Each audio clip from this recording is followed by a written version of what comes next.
কেইবাটাও বিষয়ৰ সন্দৰ্ভত দিল্লীৰ ৰাষ্ট্ৰপতি কাৰ্যালয়ত উপস্থিত হৈ অনুসূচিত জাতি সংগ্ৰামী যুৱ পৰিষদ আৰু অসম কৈৱৰ্ত যুৱ ছাত্ৰ সন্মিলনৰ নেতা কৰ্মী অসম চৰকাৰৰ মিছন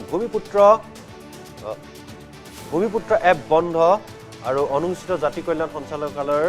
সংগঠিত বিয়াগুম দুৰ্নীতি কেলেংকাৰী অনুসূচিত জাতিৰ ছাত্ৰ ছাত্ৰীৰ বৃত্তি প্ৰদানত সংঘটিত দুৰ্নীতি ভুৱা জাতিগত প্ৰমাণপত্ৰ ব্যৱহাৰ কৰা অনুসূচিত জাতিৰ সংৰক্ষণ কব্জা আদি বিভিন্ন অভিযোগ সহ স্মাৰক পত্ৰ প্ৰদান কৰে দুই ভাতৃ সংগঠনে আমি অসমত বিভিন্ন সময়ত চৰকাৰৰ বিৰুদ্ধে আমি আন্দোলন কৰি আছিলোঁ আমি দাবী জনাই আছিলোঁ যে অনুসূচিত জাতিৰ লোকৰ ওপৰত যিসমূহ শোষণ হৈছে যিসমূহ অন্যায় হৈছে যিখিনি শিক্ষিত যুৱক যুৱতীৰ ওপৰত অত্যাচাৰ চলিছে বা অনুসূচিত জাতিৰ লোকৰ নামত ভুৱা জাতিগত প্ৰমাণপত্ৰ চাকৰি কৰি আছে সেইসমূহৰ ওপৰত বিহিত ব্যৱস্থা ল'বৰ বাবে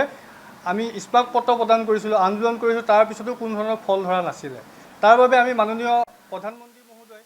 সামাজিক ন্যায় সবলীকৰণৰ মন্ত্ৰী মহোদয় ৰাষ্ট্ৰপতি মহোদয় অনুসূচিত জাতি ৰাষ্ট্ৰীয় আয়োগত আমি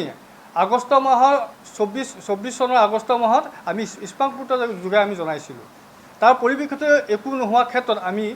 যোৱা 31 তাৰিখে আমি দিল্লীত বহি আমাৰ ৰাষ্ট্ৰীয় পৰ্যায়ৰ যিসমূহ সংগঠন আছে তেওঁলোকৰ লগত আলোচনা কৰি আমি পুনৰবাৰ কালি ৰাষ্ট্ৰপতি মহোদয়ৰ কাৰ্যালয়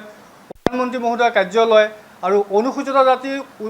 উচ্চ আয়ুক্তৰ কাৰ্যালয়ত আমি গৈ তেওঁলোকৰ লগত আমি আলোচনা বিলোচনাত মিলিত হওঁ আৰু তেওঁলোকে আমাৰ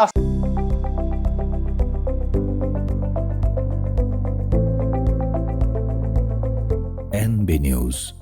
সহজ সৰল ভাষাত নৱভাৰতৰ কথা।